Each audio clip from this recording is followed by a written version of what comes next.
In the first few days of the new U.S. administration, its relationship with Israel has changed dramatically in both style and substance. Just 2 days after his inauguration, President Trump invited Israeli Prime Minister Benjamin Netanyahu to Washington, and many expect the meeting will mark the beginning of a new era in U.S.-Israel relations. Trump invited Netanyahu to visit sometime in February during the first phone call between the two leaders. A statement from Washington said they had discussed ways to advance and strengthen the U.S.-Israel special relationship and security and stability in the Middle East. Netanyahu's office described the conversation as warm. The statements from both sides said they had discussed Iran. Absent from both statements was any mention of moving the U.S. Embassy from Tel Aviv to Jerusalem. Trump said it's too early to talk about it, and White House spokesman Sean Spicer told journalists no decisions had yet been made. We're at the beginning stages of this decision-making process, and his team's going to continue to consult with stakeholders as we get there. Palestinians were upset by the possibility of the embassy move and warned Trump against it.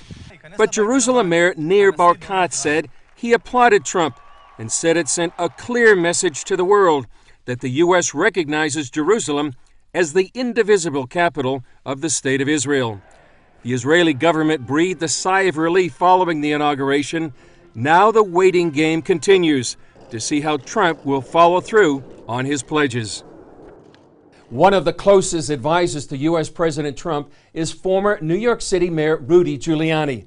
Giuliani came to Israel to meet with Israeli Prime Minister Benjamin Netanyahu, and CBN News sat down with the former mayor to discuss the new U.S.-Israel relationship. We met in the Tel Aviv law offices of Greenberg Traurig, the only international law firm with an office in Israel, where Giuliani serves as its global chair of cybersecurity, privacy, and crisis management. Well, Mayor Giuliani, thanks for joining us on CBN News.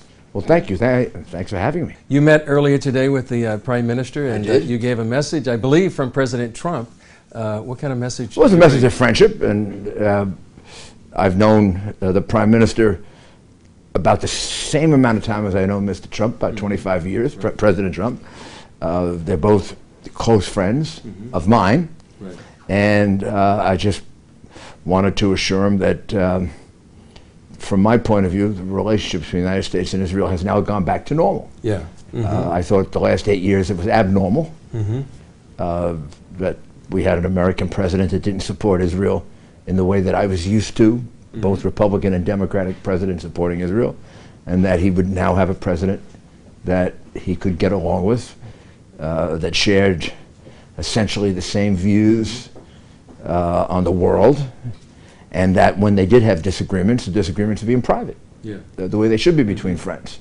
That President Trump has a very high regard for him.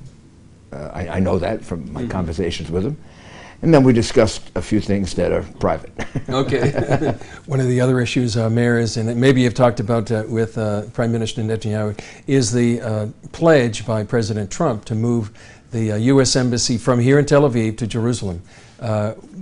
What concerns do you may have that, and how do you see that progressing from here? Well, I believe that's something they'll talk about, and that's something that President Trump pledged to do, and I know he keeps his promises, so I can't tell you exactly how he's going to do it or when he's going to do it or in what stages, but I can tell you that he is very serious about the promises that he makes, a little bit different than some other politicians. Do you see a ripple effect, possibly if the U.S. goes ahead with this move, that other nations, I've heard of possibly the Czech Republic, Australia, will do the same move to Jerusalem? Well, I think so, sure.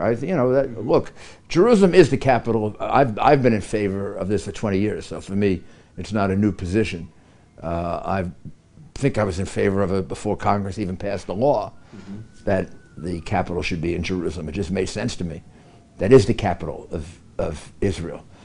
So I'd like to see it get done, but I realize there are repercussions from it, and it has to be done in the right way. And but I'm certain that President Trump will keep his word. And as well with consultations with Israel to see how it should be done and when. Absolutely. Just like you had to notice the stark difference with there were extra homes that were being built in a settlement with 2,500 extra homes in a settlement a couple of days ago. The reaction of the Obama administration, either from Hillary Clinton or John Kerry or Barack Obama, would have been condemnation of Israel, and instead the Trump administration's response was no comment, which means that's an Israeli issue. You've got to decide what you want to do with the settlements. It's your country, it's your security. We respect you, and if we have on the American side a disagreement, as friends, we should quietly discuss that, just the two of us, meaning the president and the prime minister, or the appropriate ministers, the foreign minister, secretary of state, or national security advisor. That's the way we used to do business, not this hostility that has been going on for the last 8 years. Do you see that as a harbinger of a new relationship with the Trump administration in Israel? I see it. I see it in two stages, and this is what I told. This is what I told the prime minister and other government officials that I met with. First, let's begin with the fact that we're back to our normal relationship, which is friendship. Second, I think it's going to be better than that, because I think President Trump has a very high regard for Israel. I think he sees Israel as a critical part of his effort to defeat radical Islamic terrorism. I think he sees Israel as a resource, not just an ally, but a resource.